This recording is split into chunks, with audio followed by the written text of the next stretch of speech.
సంక్రాంతి పండుగ వచ్చిందంటే చాలు గ్రామాలన్నీ సందడిగా మారతాయి. రంగురంగుల ముగ్గులతో కొత్త కళ వస్తుంది. 3 రోజుల పాటు జరుపుకునే ఈ పండుగ తెలుగు వారికి అత్యంత ప్రీతిపాత్రమైంది. ఇక సంక్రాంతి ముందు వచ్చే భోగి ఇంటిల్లపాది ఆనందాన్ని నింపుతుంది. ఈ రోజున ఆవు పేడతో పిడకలు చేసి మంటలో వేయడం, ఇంటి వద్ద ఉన్న పాత కలపను మంటలో వేయడం పరిపాటి. భోగి తర్వాత వచ్చే సంక్రాంతి, కనుమ పండుగను చిన్న పెద్ద అంతా కలిసి ఎంతో ఆనందంగా జరుపుకుంటారు. అయితే శ్రీకాకుళం జిల్లా వెంకయ్యపేటలో కొన్నేళ్ల నుంచి ప్రజలు భోగికి దూరంగా ఉంటున్నారు. 3 తరాలుగా గ్రామస్తులు భోగిని జరుపుకోవడం లేదు.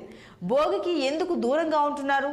భోగి చేసుకుంటే ఆ గ్రామానికి జరిగిన అరిష్టమేంటో తదితర అంశాలపై మరింత సమాచారం మా ప్రతినిధి అబ్దుల్లా అందిస్తారు.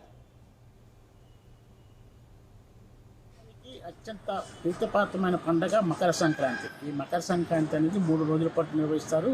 ముందు భోగి, మకర సంక్రాంతి, తర్వాత కనుమ. ఈ 3 రోజులు కలిపి తెలుగువారు ఎంతో భక్తి శ్రద్ధలతో ఎంతో ఉత్సాహంగా జరుపుకునే పండుగ. అయితే ముందు రోజు మకర సంక్రాంతికి ముందు రోజు ఆ ధనుర్మాసం చివరి రోజున ప్రతి గ్రామంలో భోగి పండుగను చేసుకుంటారు. ఈ భోగి పండుగ నాడు పిల్లలతో పాటు పెద్దలు కూడా గ్రామంలో కూడల వద్ద పెద్ద భోగి మంట వేసి ఆ భోగి మంటలు చలికాలం పాటుకునే సందర్భాలు అయితే మనకి జరుగుతుంది.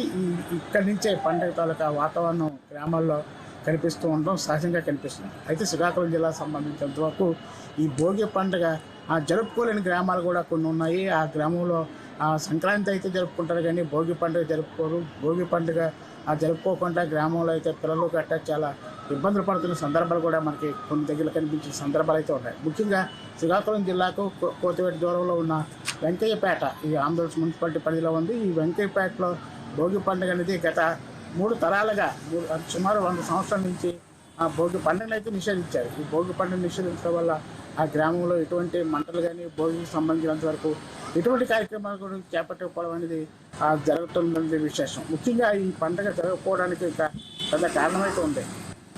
భోగి పండుగ నాడు గ్రామంలో అందరూ తెల్లవారు చీకట్లు వేసి స్నానాలు ఆచరించి తర్వాత ఆవు పిడకలతో తయారు చేసుకున్న పిడకలు గట్ట, ఆవు పేడతో తయారు చేసిన పిడకలతో పాటు ఆ ఇంట్లో ఉన్న పాత సామాగ్రి అన్నీ తెచ్చి ఆ భోగి మంటలు వేసుకొని ఆ కాచుకోవడం అనేది ఆనవాయితీగా వస్తున్న సాంప్రదాయం. దీనివల్ల ఒక సైంటిఫిక్ రీజన్ కూడా మనకి ఉంది. ఈ సైంటిఫిక్ రీజన్ ఏంటంటే ఆవు పేడతో ఆ మంటలు కాసినందువల్ల ఆ ఇంట్లో ఉన్న రుగ్మతలు కొన్ని పోతాయని అయితే సైంటిఫిక్గా కొంతమందికి చెప్తారు. అయితే ఈ పండుగ అనేది సంక్రాంతి పండుగకి ముందు జరుపుకునే పండుగ ఈ భోగి కూడా ఎంతో ప్రాముఖ్యత ఉంది. అసలు ఈ భోగి నాటి నుంచే సంక్రాంతి తాలూకా గ్రామాల్లో పండుగ వాతావరణం అయితే మనకి అంతా కనిపిస్తుంది. అయితే ఈ వెంకయ్యపేటకు సంబంధించినంత వరకు ఈ గ్రామంలో ఈ భోగి పండుగ నిషేధించడానికైతే ఆ గ్రామస్తులందరూ మూకుమ్మడిగా కంకణం కట్టుకున్న సందర్భాలు అయితే ఉన్నాయి. ముఖ్యంగా దీనికి సంబంధించినంత వరకు గత 3 తరాల క్రితం, ఒక 100 సంవత్సరాల క్రితం భోగి పండుగ